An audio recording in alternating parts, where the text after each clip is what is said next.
Praise the Lord. ഈ അത്യാധുനിക യുഗത്തിൽ ദിനംപ്രതി കേൾക്കുന്ന വാർത്തയാണ് ആത്മഹത്യ എന്നത്. ജീവിതത്തിൽ എല്ലാം കഴിഞ്ഞു, ഇനി ജീവിച്ചിരിക്കാൻ ഒരു സാധ്യതകളും കാണാത്തപ്പോഴാണ് ഒരാൾ സ്വയഹത്യയ്ക്ക് ശ്രമിക്കുന്നത്. ലോകത്തിൽ താൻ ഒറ്റപ്പെട്ടവനാണ്, തൻ്റെ പ്രശ്നത്തിന് പരിഹാരം കാണാൻ കഴിയില്ല, തന്നെ സ്നേഹിക്കുന്നവരാരുമില്ല, എനിക്കിനി ഒരു ജീവിതമില്ല എന്നൊക്കെ ചിന്തിക്കുമ്പോഴാണ് ആത്മഹത്യയെക്കുറിച്ച് മനുഷ്യൻ ചിന്തിക്കുന്നത്. നിങ്ങളുടെ പ്രശ്നം ഒരു തീരാ രോഗമാണോ? ഈ ലോകത്തിലെ എല്ലാ ഡോക്ടർമാരും നിങ്ങളെ തള്ളിക്കളഞ്ഞതാണോ? എങ്കിൽ കർത്താവിന് അതിനെ പരിഹരിക്കുവാൻ കഴിയും. 1 പത്രോസ് 2:24 അവൻ്റെ അടിപ്പിണരുകളാൽ നമുക്ക് സൗഖ്യം വന്നുമിരിക്കുന്നു എന്നെഴുതിയിരിക്കുന്നു.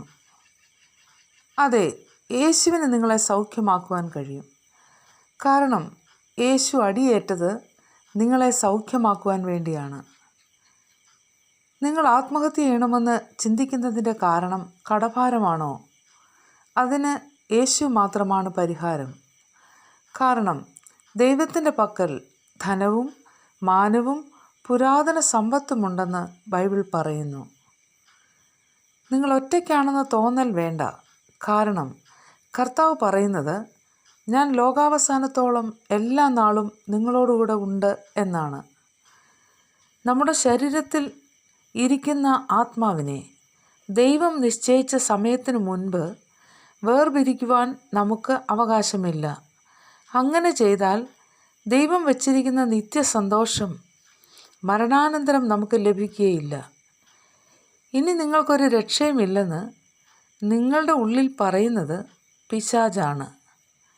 നിങ്ങൾ ആത്മഹത്യ ചെയ്യണമെന്ന് തീരുമാനിക്കുന്നതിൻ്റെ തൊട്ടടുത്ത നിമിഷം ദൈവം നിങ്ങൾക്ക് വേണ്ടി ഒരു വലിയ അത്ഭുതം കരുതി വച്ചിട്ടുണ്ട്. അത് നിങ്ങൾക്ക് ലഭിക്കാതിരിക്കുവാൻ പിശാച് നിങ്ങളെ ആത്മഹത്യയ്ക്ക് പ്രേരിപ്പിക്കുന്നത്. യേശുവിന് നിങ്ങളുടെ ജീവിതത്തിൽ പരിഹരിക്കാൻ കഴിയാത്ത ഒരു വിഷയം പോലുമില്ല. ഏതു മനുഷ്യനെയും, അവൻ ഏറ്റവും കൊടിയ പാപിയായിരുന്നാൽ പോലും യേശുവിനെ സ്നേഹിക്കുവാൻ കഴിയും.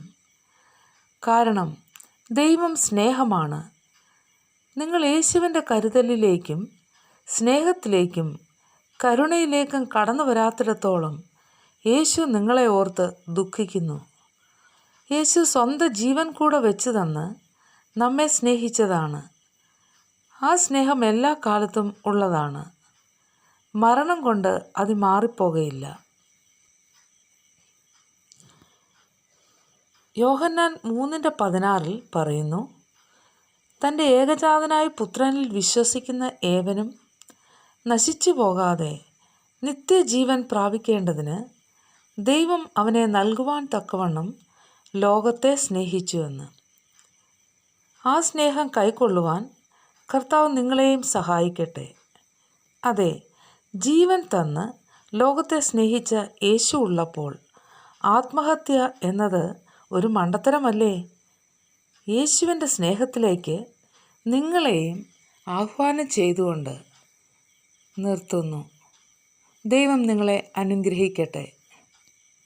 ആമേൻ.